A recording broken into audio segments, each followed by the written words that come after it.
당시 노종혁 씨에겐 별다른 위험 요인이 없었다. 흔한 고혈압이며 고지혈증도 없었다. 뇌졸중이 발병한 이유가 궁금한데 일상생활에서 그렇게 심각하게 나쁘지 않은 분들이 어느 취약한 혈관에 집중적으로 동맥경화가 생기시는 분들이 있어요. 이 환자분이 그런 경우인데 가장 큰 원인은 담배였고요. 담배가 혈관에 미치는 악영향을 모르는 이들도 많다. 우선 흡연을 할 때 들이마시는 일산화탄소. 일산화탄소는 혈관을 수축시켜 뇌졸중 위험도를 높인다.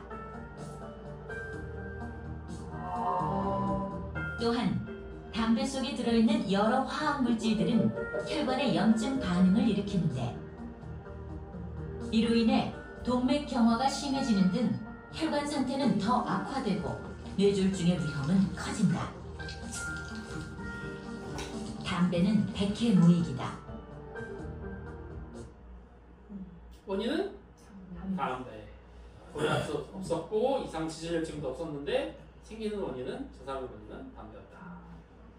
국소적으로 집중적으로 생기는 그런 뇌경색 이런 것들이 원인은 그렇다는 거죠.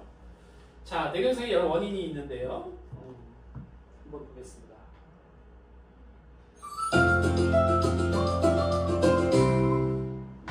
뇌졸중은 일단 발생하면 사망이나 심각한 장애를 유발할 수 있기 때문에 위험 요인을 잘 관리하여 사전에 예방하는 것이 중요합니다. 뇌경색을 유발하는 위험 요인들에 대해 알아보겠습니다. 나이가 들어가면서 뇌졸중의 위험이 높아집니다. 55세 이후에는 뇌졸중 발병 위험이 매 10년마다 2배씩 증가하는 것으로 알려져 있습니다. 남자가 여자보다 발병률이 25에서 30% 높습니다. 또한 뇌졸중은 유전적 영향이 높은 질환입니다. 아버지가 뇌졸중이 있을 경우 2.4배, 어머니가 뇌졸중이 있을 경우 1.4배까지 뇌졸중 발병률이 증가합니다. 과거 뇌졸중이나 일과성 뇌허혈발작 등의 과거력이 있는 경우에도 뇌졸중 발생 위험이 증가합니다.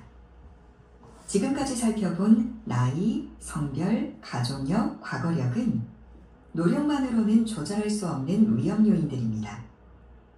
그러나 충분히 조절할 수 있는 위험 요인도 있습니다. 먼저 고혈압, 당뇨병, 이상지질혈증은 뇌경색의 주요 위험 요인입니다.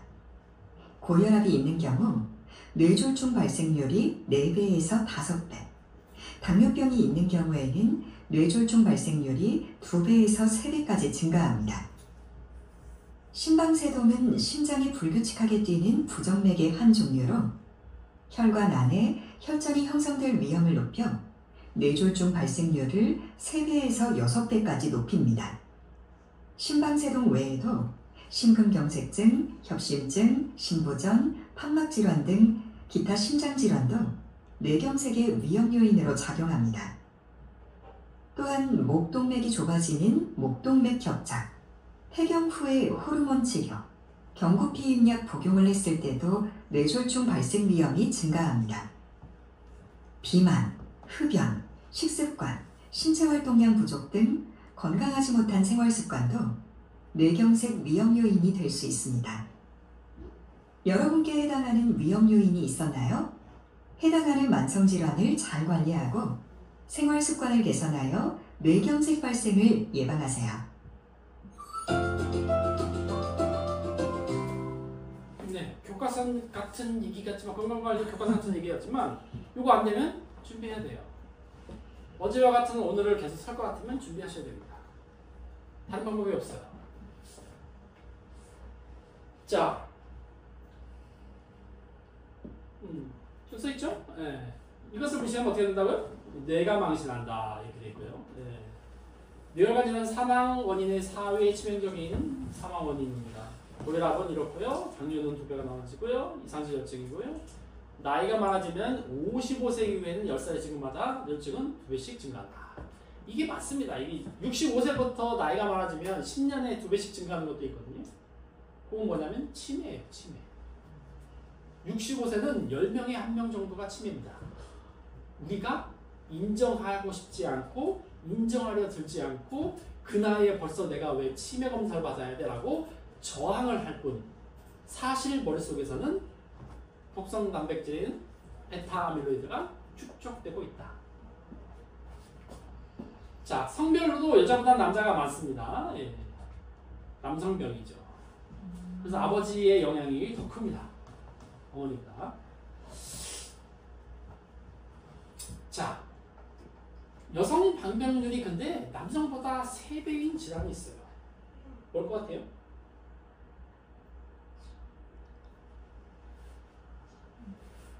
요 지금 우리가 하고 있는 뇌혈관, 심혈관 이 내용 중에 특히나 뇌혈관 중에 질환 중에 다 남자들이 대체로 많아요. 그죠? 근데 이상하게 여성이 남자보다 3배가 많은 게 있어요. 여성분들은 그래서 건강검진 받을 때 이런 것들은 체크를 잘 하셔야 돼요. 한번 볼게요. 강동 경희대병원 고준석 교수팀이 지난 9년간 병원을 내원한 뇌동맥류 환자를 분석한 결과 여성 환자가 남성 환자보다 1.7배 많았다. 특히 여성 뇌동맥류 환자의 절반 이상이 5, 60대였다. 특별한 이유가 있을까? 뇌동맥류의 발생은 혈관 안에서 일어나는 그 염증 반응에서부터 시작을 한다고 되어 있는데요. 그런 염증 반응 같은 거를 폐경기 이전에는 에스트로겐이라는 그 여성 호르몬이 혈관을 보호하는 작용이 있기 때문에 굉장히 그 혈관을 보호하는 역할을 하고 있지만 폐경기 이후에는 그 호르몬이 갑작스럽게 사라지기 때문에요. 그런 보호 작용이 갑자기 떨어지게 됩니다. 그래서 폐경기 이후에는 몇 년 동안에는 갑작스럽게 이렇게 뇌혈관 질환, 특히 뇌동맥류 질환 이런 게 호발하는 그런 경향을 보이고 있습니다. 여성 호르몬인 에스트로겐은 여성의 혈관을 보호해주는 역할을 한다. 혈관 내 지질이 쌓이는 것을 막고 나쁜 콜레스테롤을 낮추며 동맥경화증 발생을 억제한다. 그러나 폐경으로 인한 에스트로겐의 급감은 혈관 내 방어벽을 잃는 것과 같다. 저밀도 콜레스테롤과 노폐물이 쌓이고 혈관이 좁아지고 유연성 또한 떨어져 고혈압 발병률이 현저히 높아진다. 이로 인해 심혈관 질환과 뇌혈관 질환의 위험에 노출되게 된다. 네. 원인은 여성 호르몬. 여성 호르몬이 많은 역할을 합니다. 남자들도 마찬가지거든요. 남성 호르몬도 그런 비슷한 역할을 하는데 그래서 그 남성 호르몬 치료를 가끔 의사가 필요에 따라 해야 되는 경우가 있습니다. 여성도 마찬가지죠. 근데 무조건 그렇게 할 수 없는 이유가 있어요. 뭐 때문이죠? 유방암의 발병률이 높아져요. 그래서 의사의 어떤 그 필요악을 이걸 해도 호르몬 치료를 해야 될 만큼의 현재 중요하냐 이걸 의사가 판단을 해야 돼요. 왜냐면 이걸 주면 분명 유방암의 확률이 높아지기 때문에 여성 호르몬 치료를 할 경우 폐경기 증상이 높아가지고 일시적으로 그 치료하고 나면 약 먹고 하잖아요. 근데 그런 경우가 앞에 건 개선시키는데 뒤에 건 높이기 때문에 그래서 이런 역할을 합니다. 뇌동맥류도 그러한 이유로 여성한테 훨씬 3배가 많다. 2배가 많다.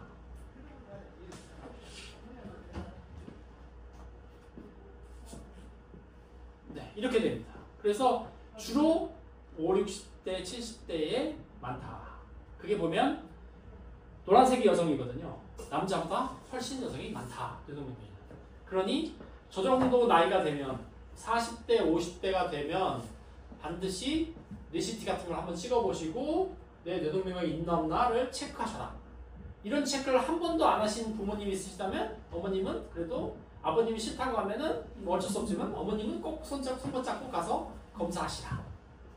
이유는 이런 이유 때문이겠습니다. 자, 뇌경색 환자들의 본선 응급처치를 어떻게 하냐면요. 한번 볼게요.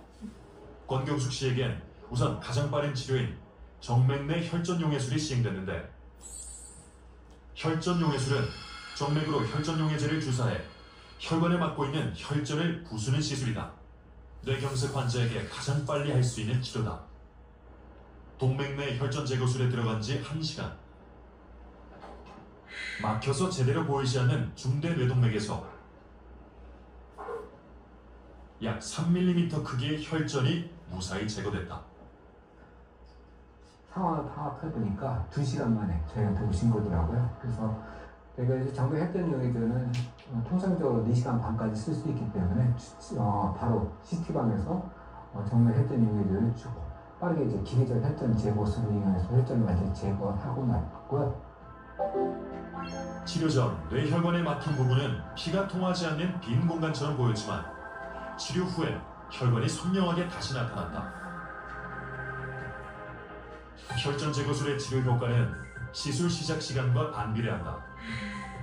동맥내 혈전 제거술에 관한 보고서에 따르면 시술 시작 시간이 늦어질수록 신체 기능이 악화되고 사망률도 높았다.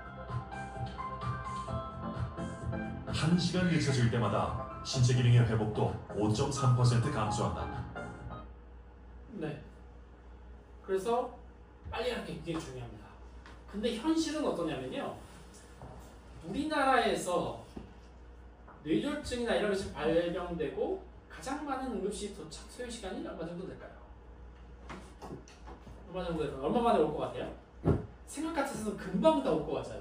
바로 와서 바로 올 것 같잖아요. 근데 실제 그렇지 않습니다. 하지만 우리나라 뇌졸중 환자가 응급실에 도착하기까지 소요되는 시간을 보면 발병 후 6시간 이상이 가장 많다. 적절한 치료 시간을 놓칠 수 있다는 것. 그렇죠. 6시간 이상이 제일 많아요. 압도적으로 많습니다. 어떻게 한다고요? 아까?